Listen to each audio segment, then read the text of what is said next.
Hello friends, so welcome to my channel Asian educational hub. So friends, आज हम solar system को समझने जा रहे हैं। तो सोलर सिस्टम का मतलब होता है सौर मंडल।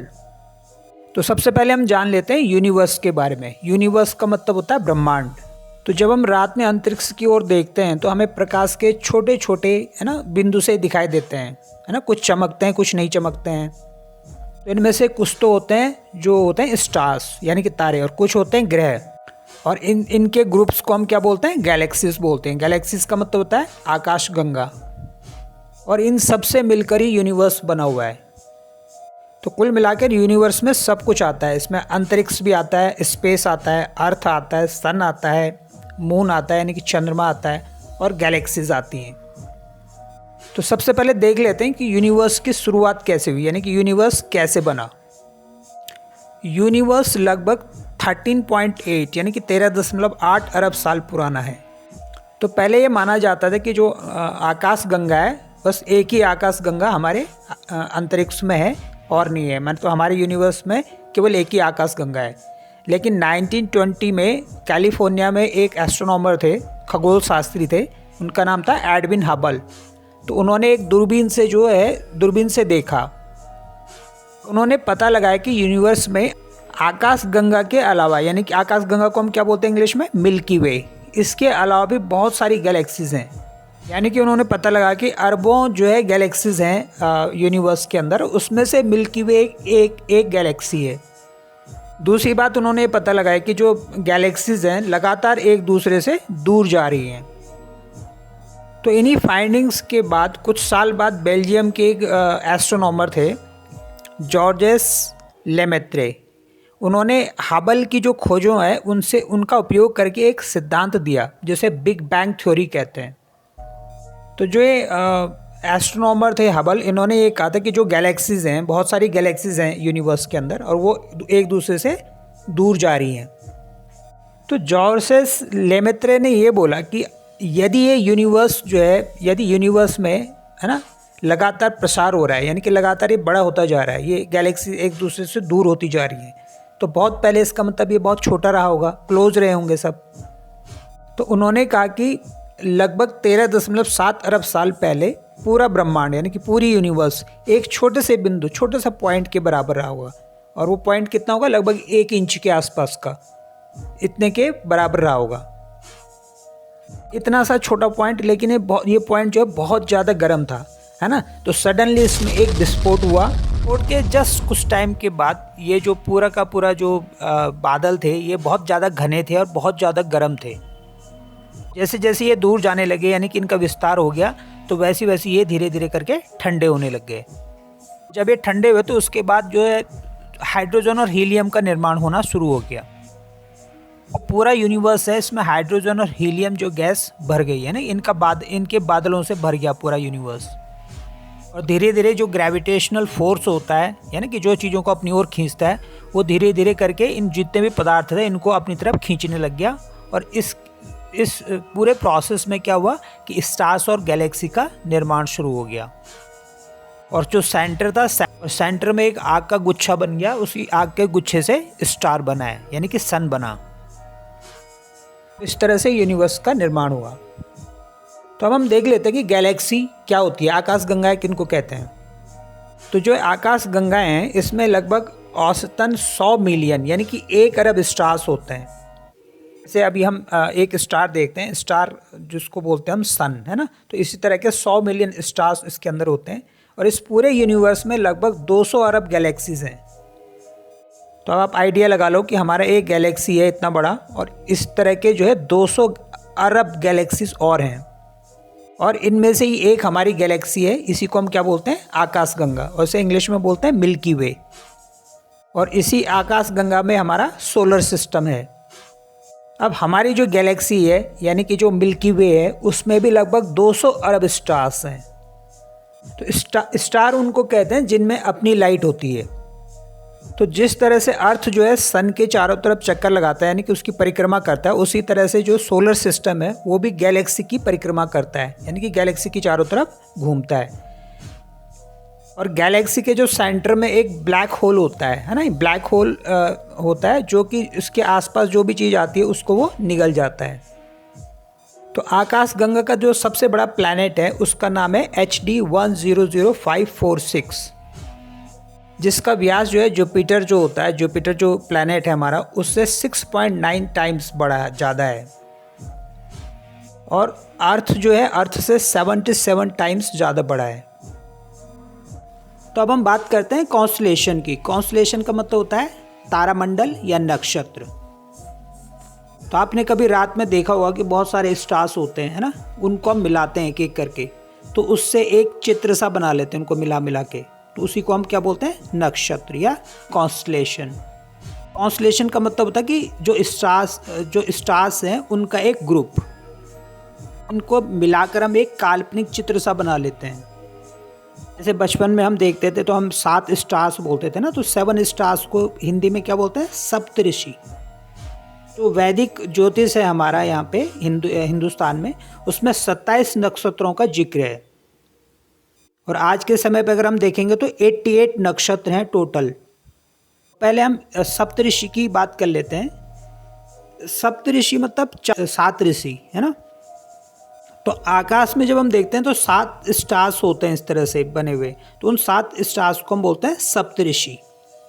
और ये सप्तऋषि जो थे कौन थे, इनके नाम भी मैं आपको बता देता हूँ। एक पहले इनमें है क्रुत, दूसरा है पुला, तीसरा है पुलत्स्य, और फिर अत्रि, अंगिरा, वशिष्ठ और मरीचि। ये ऋषियों के नाम थे। ये इनके नाम पे बोला गया है कि ये सप्तऋषि हैं।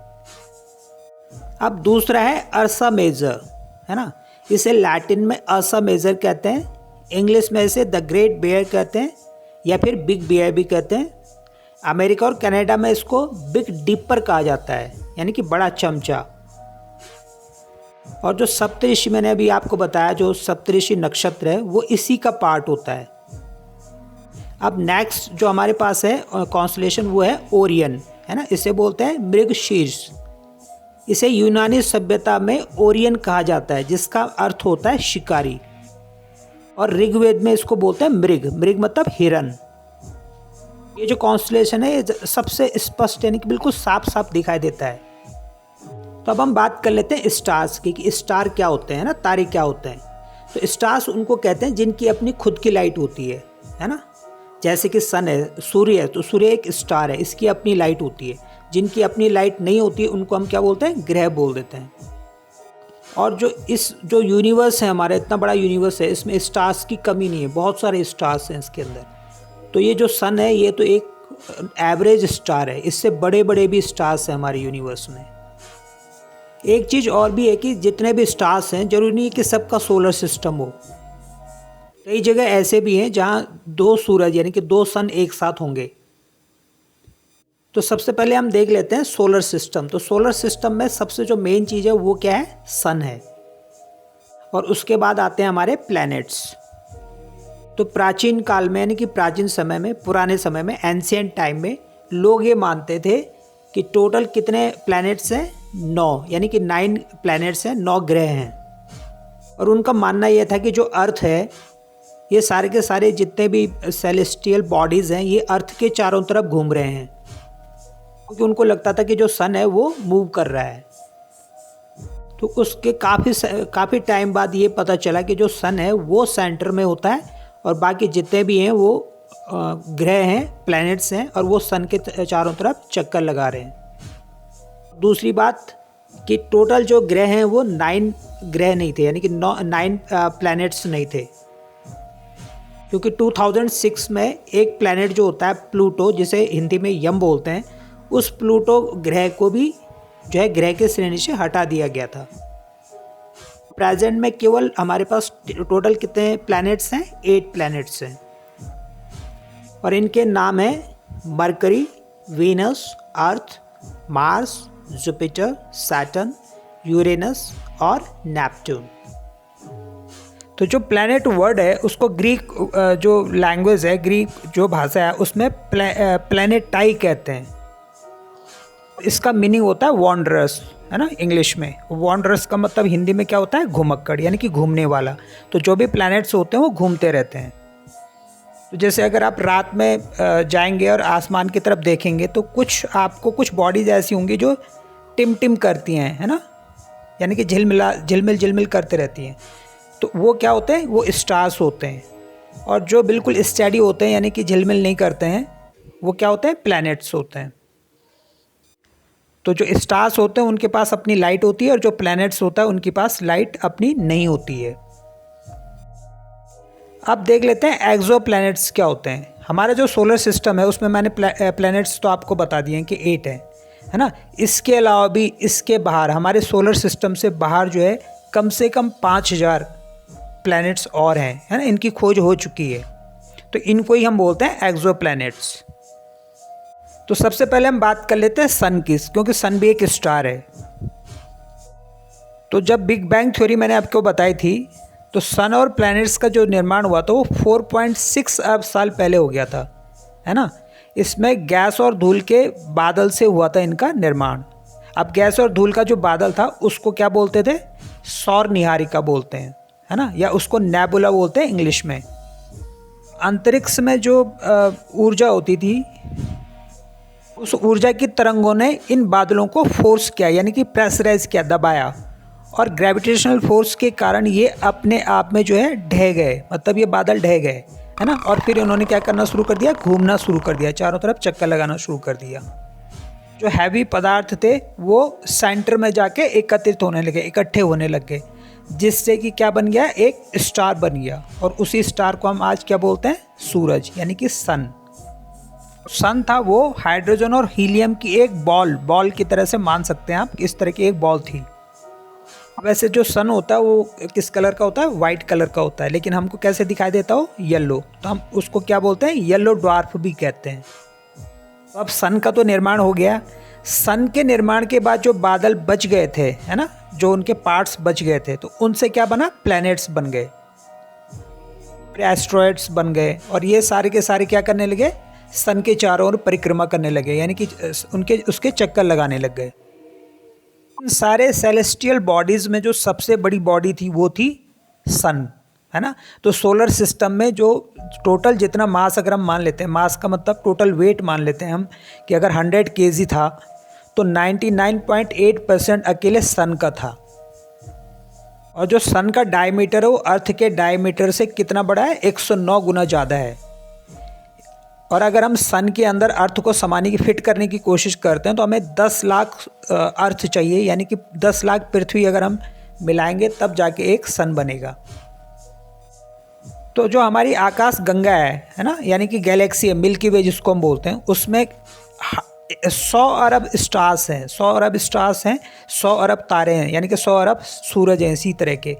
उन 100 अरब सूरजों में से एक सूरज है, एक सन है हमारा। समझ सकते हो कि यूनिवर्स कितना बड़ा है ना।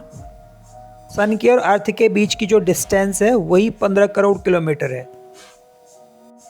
और जो सन की रेज होती हैं, सन की जो किरणें होती हैं, रेज होती हैं, उनको अर्थ तक पहुंचने में 8 मिनट और 20 सेकंड लग जाते हैं। तो पहले हम एक वर्ड और समझ लेते हैं, एस्ट्रॉयड्स क्या होते हैं। एस्ट्रॉयड्स जो होते हैं वो छोटे छोटे चट्टानें होती हैं, है ना। जैसे ग्रह तो बड़े बड़े हो गए बहुत, ग्रह से छोटे होते हैं, यानी कि लगभग 100 किलोमीटर के आसपास इनका व्यास होगा, तो छोटे ही हो गए ये। तो हमने ये मान लिया है कि जो प्लैनेट्स होते हैं अगर वो टूट गए होंगे तो उनके जो टुकड़े होंगे उनको हम क्या बोलेंगे, एस्ट्रॉयड्स। तो ये भी जो है सन के चारों तरफ घूम रहे हैं, चक्कर लगा रहे हैं।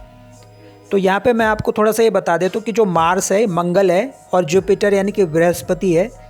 तो मंगल और बृहस्पति, मार्स और जुपिटर के बीच में ये सारे जो एस्ट्रॉयड हैं ये घूम रहे हैं और सन के चारों तरफ चक्कर लगा रहे हैं।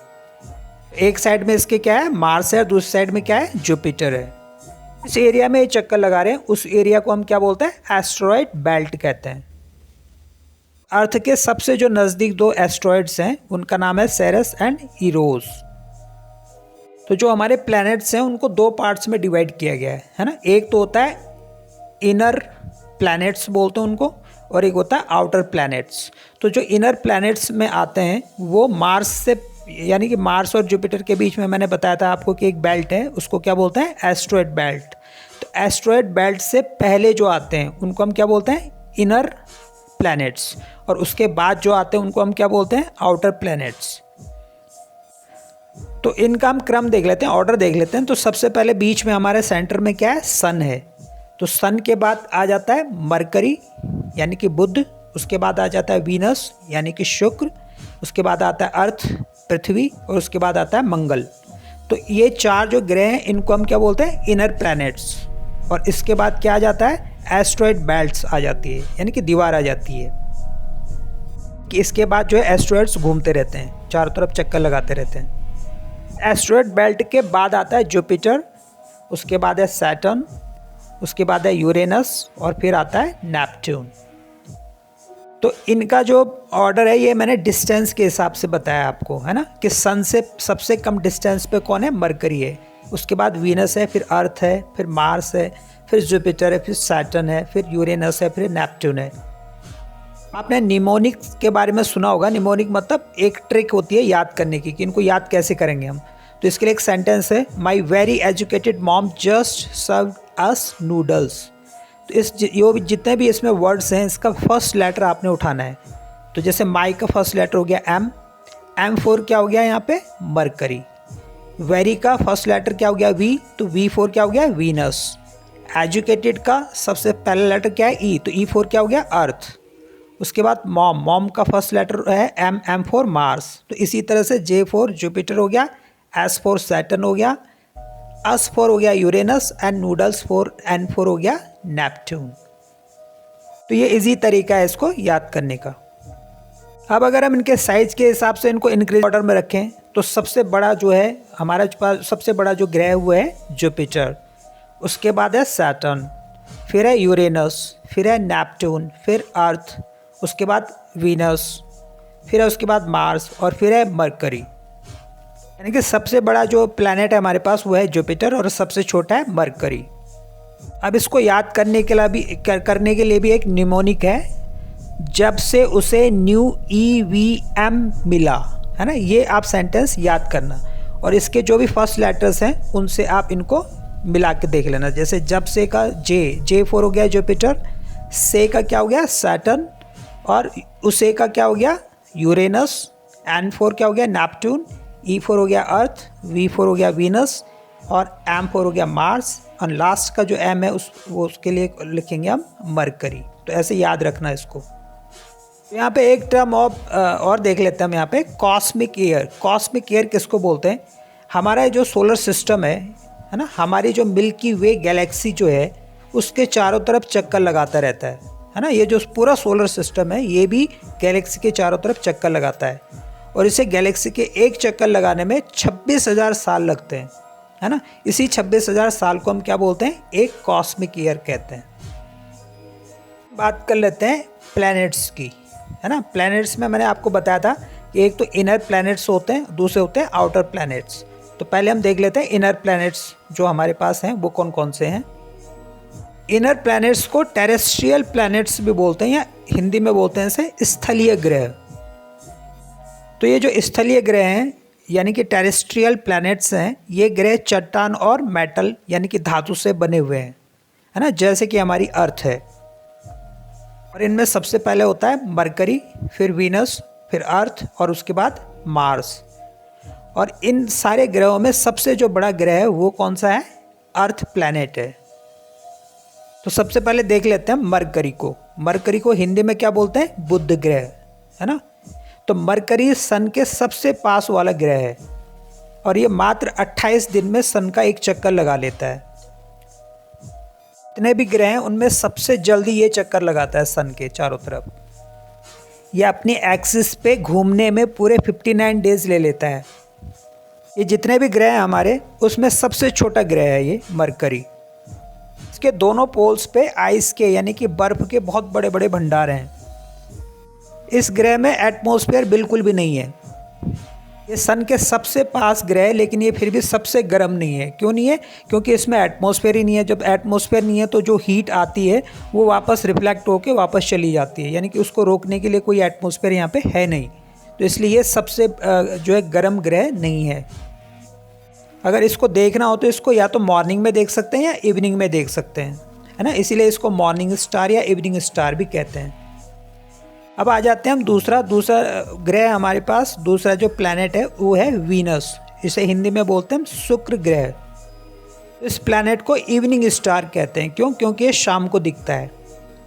शुक्र ग्रह है, शुक्र प्लैनेट है, ये बिल्कुल अर्थ के बराबर है, इसलिए इसको अर्थ की सिस्टर भी कहते हैं, या अर्थ की ट्विन यानी कि जुड़वा बहन भी कहते हैं इसको, है ना। ये एकमात्र ऐसा प्लैनेट है जो क्लॉकवाइज घूमता है और इसको सन के चारों तरफ घूमने में 224.7 यानी कि 224.7 डेज लग जाते हैं। और जो ग्रह हैं उन ग्रह में मून के बाद सबसे ज़्यादा चमकने वाला भी ये वीनस ग्रह ही होता है। और इस वीनस ग्रह में यानी कि शुक्र ग्रह में एटमॉस्फेयर है, और इस एटमॉस्फेयर में क्या है? कार्बन डाइऑक्साइड गैस है। और ये जो अर्थ जितने भी प्लैनेट हैं हमारे, उन प्लैनेट में सबसे ज़्यादा हॉट प्लैनेट है, लेकिन इसका कोई मून नहीं है। और इसे अपनी एक्सिस पे एक चक्कर मारने में यानी कि घूमने में 243 डेज लग जाते हैं। जितने भी हमारे टोटल ग्रह हैं सोलर सिस्टम में, उनमें सबसे ज़्यादा टाइम यही लेता है अपनी एक्सिस पे रोटेट करने में। इसके बाद आ जाते हैं हम अर्थ पे, है ना। अर्थ में जिसमें हम रहते हैं, तो अर्थ एकमात्र ऐसे प्लैनेट है जहाँ पे लाइफ है। पे लाइफ इसलिए क्योंकि इसके एटमॉस्फेयर में क्या है? ऑक्सीजन गैस है। तो ऑक्सीजन ही हमारे लाइफ के लिए बहुत ज़रूरी होता है। इसके एटमॉस्फेयर में कार्बन डाइऑक्साइड और नाइट्रोजन गैस भी होती है।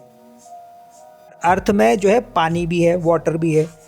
तो टोटल अर्थ का जो पार्ट है उसका 2/3 पार्ट में तो पानी है यहाँ पे, है ना। तो पानी की वजह से इसको क्या कहते हैं हम? ब्लू कलर का, क्योंकि ये दिखाई देता है। तो पानी की वजह से जब ये ब्लू कलर का दिखाई देता है तो इसको हम क्या बोलते हैं? ब्लू प्लैनेट भी कहते हैं।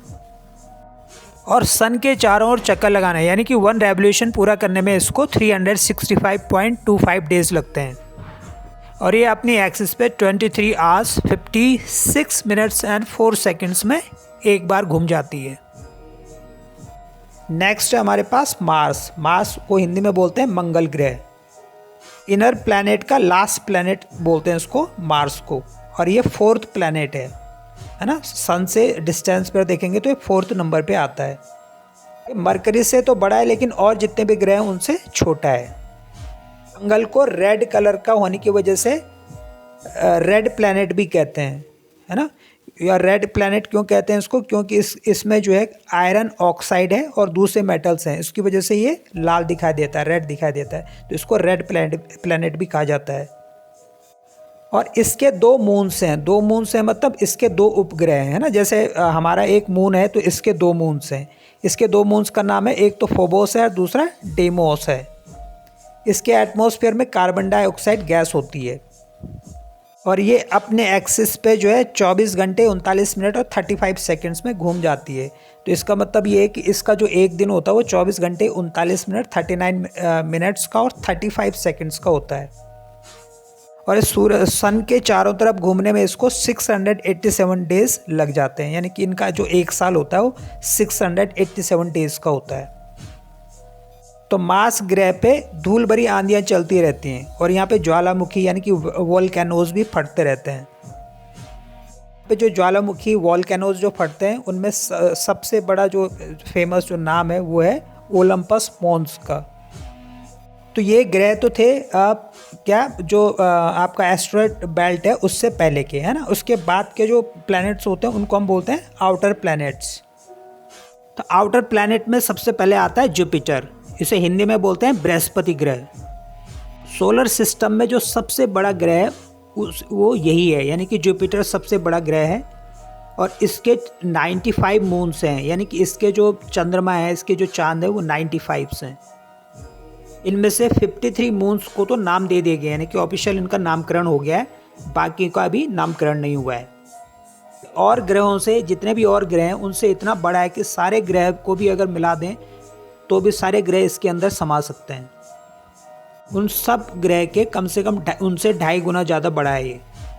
इसके जो 4 मेन सैटेलाइट्स हैं यानी कि मून्स हैं उनको गैलीलियो ने खोजा था, है ना, ढूंढा था, तो इसलिए उनको क्या बोलते हैं, गैलीलियन सैटेलाइट्स बोलते हैं। और इनके नाम क्या हैं, आयो, यूरोपा, गैनीमेड और कैलिस्टो। इसको सन के एक चक्कर मारने में 11.86 ईयर्स यानी कि लगभग 12 साल लग जाते हैं, लेकिन अपनी एक्सिस पे केवल 10 घंटे में घूम जाता है ना, 10 आवर्स में अपनी एक्सिस पे घूम जाता है। जैसे हमारी अर्थ है तो पूरे 24 आवर्स में घूमती है, तो ये 10 आवर्स में ही घूम जाता है। अब हम इसके बाद देख लेते हैं, इसके बाद आता है सैटर्न। सैटर्न को हिंदी में बोलते हैं शनि, तो शनि ग्रह। जुपिटर के बाद जो सबसे बड़ा ग्रह है वो शनि ग्रह ही है। तो ये शनि ग्रह के चारों तरफ जो आपको रिंग दिखाई दे रहे होंगे, ये रिंग जो है आइस के हैं, यानी कि बर्फ के हैं। और जो शनि ग्रह है उसके टोटल 146 मून्स हैं, यानी कि उसके चारों तरफ भी चक्कर लगाने वाले जो उपग्रह हैं, है ना, वो कितने हैं, 146, जिसमें से 63 के तो नामकरण हो गए हैं, यानी कि नाम इनका डिसाइड हो गया है, बाकी अभी छूटे हुए हैं। शनि का यानी कि सैटर्न का सबसे बड़ा जो मून है ना, सैटेलाइट बोल सकते हैं हम उसको, वो है टाइटन। सोलर सिस्टम का सबसे बड़ा मून है ना, दूसरा सबसे बड़ा मून है ये। तो जो सैटरडे है, सैटरडे का नाम सैटर्न जो आपका ये प्लैनेट है उससे लिया गया है। अब ये जो सैटर्न जो प्लैनेट है, इसको सन के चारों तरफ चक्कर लगाने में 29.5 यानी कि 29.5 साल लग जाते हैं, लेकिन अपनी एक्सिस पे केवल 10.7 आवर्स में घूम लेता है, पूरा एक चक्कर मार लेता है। मीनिंग ये है कि अगर यहाँ कोई रहेगा तो उसको 10.7 आवर्स में दूसरा दिन मिल जाएगा देखने को, यानी कि एक दिन केवल लगभग 11 घंटे का होता है इसमें। सैटर्न को गैस जायंट भी कहते हैं, क्योंकि ये हाइड्रोजन और हीलियम से बना हुआ है, तो इसको गैस जायंट भी बोलते हैं। अब इसके बाद देख लेते हैं हम यूरेनस। यूरेनस को हिंदी में बोलते हैं अरुण, है ना। तो ये तीसरा सबसे बड़ा प्लैनेट है। ये आइस और चट्टानों से बना हुआ है, तो इसे भी आइस जायंट कहते हैं। ये सबसे ठंडा प्लैनेट भी है। यूरेनस जो अरुण है वो सबसे ठंडा प्लैनेट भी है। इसको सन के एक चक्कर लगाने में 84 ईयर्स यानी 84 साल लग जाते हैं, और ये मात्र 17 आवर्स में अपनी एक्सिस पे एक बार घूम जाता है, यानी कि इसका जो एक दिन होता है वो 17 आवर्स का होता है। जो यूरेनस है इसके 13 मून्स हैं। अब आ जाते हैं हम नेपट्यून पे। नेपट्यून को बोलते हैं वरुण। ये 4th लार्जेस्ट प्लैनेट है और ये बहुत ठंडा है। इसे भी आइस जायंट ही कहते हैं, लेकिन इसको जो सन के चारों तरफ जो चक्कर लगाता है उसमें इसको 165 ईयर्स लग जाते हैं, यानी कि 165 साल में एक चक्कर मारता है। और इस ग्रह में भी जो है एटमॉस्फेयर है, उसमें हाइड्रोजन है, हीलियम है और मीथेन गैस है।